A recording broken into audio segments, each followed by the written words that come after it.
what's up guys? Yo, what's up guys? Halo teman-teman semuanya. Jadi di sini kami dari kelompok 1B akan mewawancarai petani yang ada di dusun Sekayu, Desa Ketundan. Nah, perkenalkan nama saya Kurnia Fauzia, NPM 1030.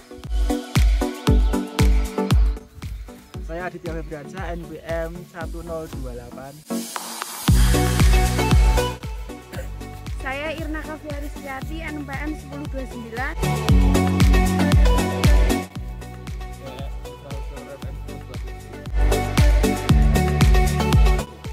Saya Mustaqim, NPM 1031. Selamat menonton. Assalamualaikum warahmatullahi wabarakatuh. Kami dari kelompok 1B yang beranggotakan saya Kurnia Fauzia, Saya Irna Kaviaristiati. Saya Mustaqim. dan Aditya Febriansyah dan juga Miftahul Surur. Kami berada di dusun Sekayu, Desa Ketundan. Nah, kami dengan narasumber dengan Ibu Resmi dan Bapak Suloto. Nah, di sini kami akan menanyakan terkait sistem budidaya dan juga hama penyakit yang menyerang pada lahan. Nah, sebelumnya Ibu di sini komoditasnya apa, Bu? Tani. Ya, ini tanamannya mungkin tanaman tembakau ya, komoditasnya. Untuk sistem budidayanya dari tembakau itu seperti apa, Bu? Ya, pertama ya pupuk, Ya. kedua pencegah itu loh, pencegah hama dari dalam itu sebelum nanam itu. Ini penggunaannya masih pakai pestisida kimia gitu ya, Bu? Iya, Belum ada yang alami hayati belum. gitu. Ya. Bu, kalau tadi kan pertama pas olahan tuh dipupuk dulu ya Bu olahan. Pupuknya apa? Pupuk pupuk kandang itu. Bukan dan Terus nanti setelah kandang biasa kan kasar itu loh Mas. Terus nanti mah ditanam terus kasih itu organik yang sudah beli itu. Ada yang sudah mateng gitu. Tapi kalau tembakau itu berapa lama, Bu? Untuk dari pengolahan sampai ke panennya? 5 bulan. 5 bulan. Iya. Kalau tergantung lancar ya, nak lancar ya 4 bulan. Berarti kalau tembakau tuh lebih baik ditanamnya di musim penghujan gitu. Ya kan ya hujannya habis tapi harus masih ada hujan.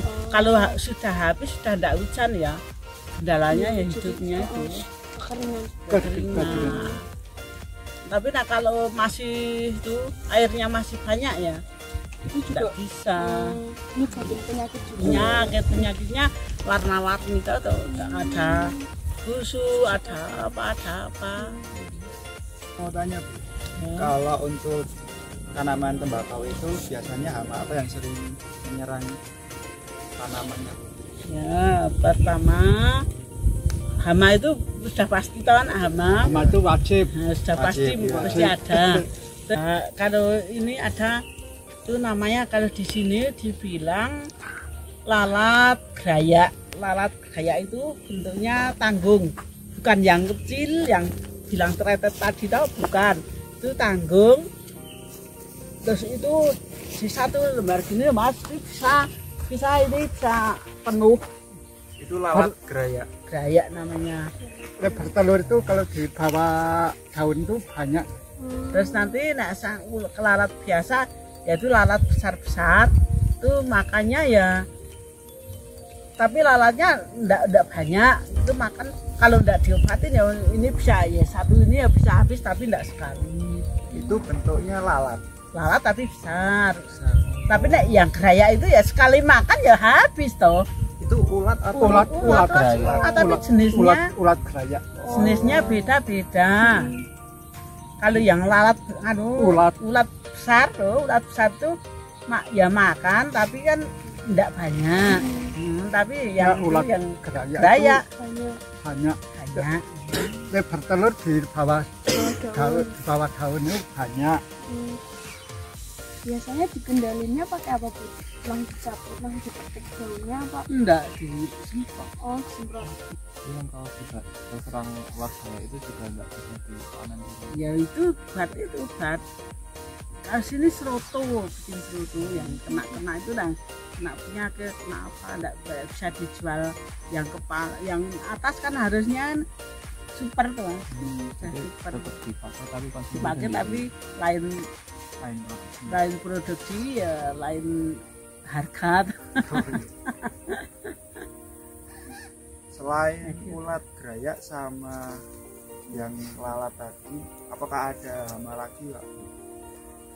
Masih ada satu lagi namanya banci. Penyerangan tembakau itu banci. Banci sejenis obatnya ya sejenis apa ya? Banci itu kayak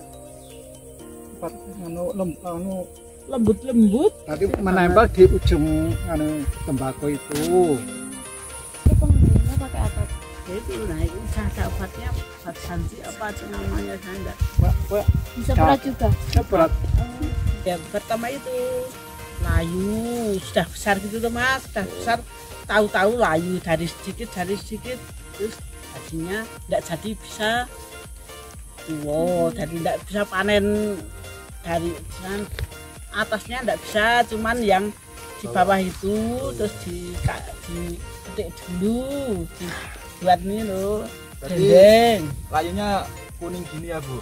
Kuning gitu. Sebelumnya enggak kuning, cuman dari sedikit gitu loh, enggak langsung. Jangka penyerangannya Agak lama itu. Kayak nular gitu ya. Terus kalau sudah itu, tapi kalau sini kan sudah tahu itu terus dicegah. Jadi masih ada layu tapi enggak kayak dulu toh. Terus ya itu dikasih agrep itu. Oh, berarti untuk pencegahan dari layu tanaman tembakau itu pakai Agrep. produk agrep itu ya. Ya. Terus itu Bakterisida. kalau tuh daun kena itu loh, besar-besar itu loh, Oh, ya. itu disemprot. Itu disemprot Ini pakai jahi pakai ini tapi Oh, sama. disemprot. Tapi kalau yang di bawah kan dikocor. Corin. disiram langsung. Jadi pakainya sama agrek semua. Iya, tapi dosisnya kan tinggi yang di bawah. Dosisnya. Soalnya kan disiram. Dosisnya itu sendiri-sendiri. Yang penyakit hitam tuh penyakit hitam. Oh, lebih Oh, ke lebih penyakit. ke penyakitnya ya. Oh, nih. itu kan tadinya enggak segitu, cuman sedikit. Tadinya sedikit, terus naik, terus kering. Tapi yang kayak gitu itu belum menemukan obatnya. Di obat pakai ini itu belum ada yang cocok. Belum mampu. Belum Tapi ada. itu menular. ya enggak menular. Menular. Itu tadinya itu dari sini loh Mas, dari sini. Terus naik. Terus matinya ya lama, kayak layu itu. Nah, layu enggak kelihatan. Nah, penyakit layu itu enggak kelihatan, akarnya aja enggak kelihatan. Kalau itu kan kelihatan. Iya. Ini fisiknya. Berarti bapak sama ibu budidayanya selalu gini tumpang sari gitu. Tumpang sari. Oh. Tapi enggak sendiri-sendiri. Tapi komoditasnya sama terus kayak gini, tembakau terus sama cabai apa ganti-ganti? Ganti-ganti ini setelah cabai, terus cabai habis panen itu loh. Baru ini tembakau. Oh berarti gantian. Nah bareng-bareng enggak, cabainya enggak ada tempatnya toh. Ini kan kalau ini bisa hidup subur kan daunnya kan panjang lebar. Tapi biasanya kalau habis kan dari cabai ke tembakau ya Bu. Ini cabainya nggak dicabutin dulu Bu, tapi langsung. Ya manut waktu. Oh. Nah harusnya dicabut cabut dulu. Tapi waktunya nggak memungkinkan ya ditanam sebelah. Sebelahan. Kalau penyakit yang menyerang daun tembakau itu biasanya tanda atau cirinya itu gimana ya? Gimana kan? Kalau ini Bu, Mungkin ada bercak-bercak ini. Oh, nah bercak itu. Dari itu. Ya itu cirinya daunnya seperti apa ya? Ya nak itu jamur itu kalau enggak bisa mengatasi, enggak bisa menghilangkan jamur itu, ya itu tembakonya ya gagal. Gagal Jadinya? panen. Jadinya jadinya kan hitam. oh daunnya jadi hitam. Oh, Misal dalam satu kali tanam ini kira-kira berapa kali disemprot? Berapa kali sudah? jadi sebelum malam tuh dikasih obat hama dalam dulu, terus nanti setelah berapa hari, setengah bulan atau berapa gitu, terus dikasih yang akrep tadi. Terus kalau ada bercak-bercak ya disemprot pakai itu akrep. Mungkin untuk hama dan penyakitnya kalau disimpulkan dari yang dikatakan bapaknya sama ibunya tadi itu kan cuma jenis ulat sama yang lalat yang buat daunnya itu juga bisa menyebabkan kerusakan pada daunnya. Untuk pengendalian yang dilakukan ibu dan bapaknya itu kan masih tergolong dalam pengendalian kimia pakai obat-obatan yang dari pabrik ya Bu. Itu yang saya tangkap dari pembicaraan tadi, itu pengendaliannya dengan disemprotkan langsung pada bagian tanaman yang terserang maupun terserang ataupun istilahnya apa ya, dihuni oleh hama maupun penyakitnya gitu ya Pak. Nah, mungkin dari kami sebagai mahasiswa itu kan juga pernah belajar tentang sedikit ilmu tentang kegiatan budidaya.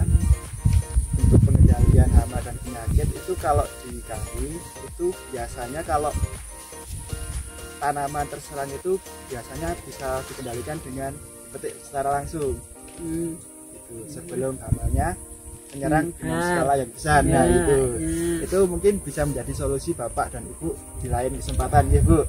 Mungkin juga pada saat sebelum melakukan budidaya bisa dilakukan pembersihan terlebih dahulu ya Pak. Lahannya bisa bersih dari hama, vektor penyakit maupun serangan yang bisa mengakibatkan kalau tanamannya itu ditanam bisa terserang hama maupun penyakit.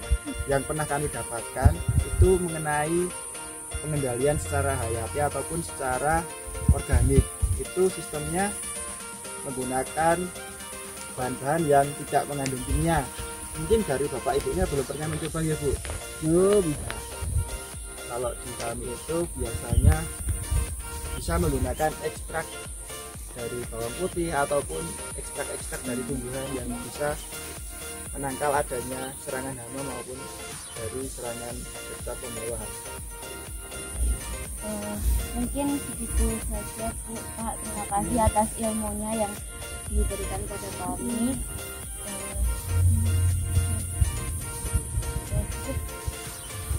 Mungkin kami mohon pamit.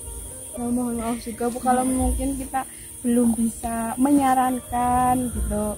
Kami juga baru belajar, masih belajar, jadi mungkin belum bisa menyarankan yang lebih efektif gitu. Kalau misalnya tadi kan katanya misalnya dari pakai ekstrak itu butuh tenaga, terus butuh waktu juga gitu. Nah, terima kasih buat ilmunya Ibu Bapak, terus waktunya juga, ini kan harusnya udah istirahat.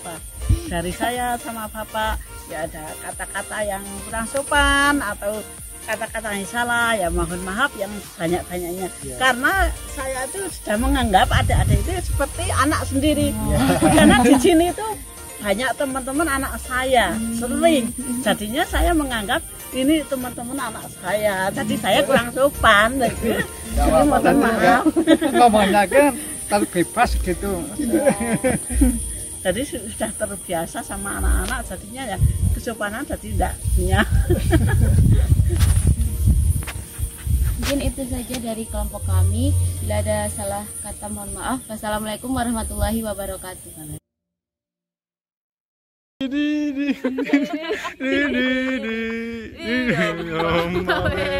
Satu Awim.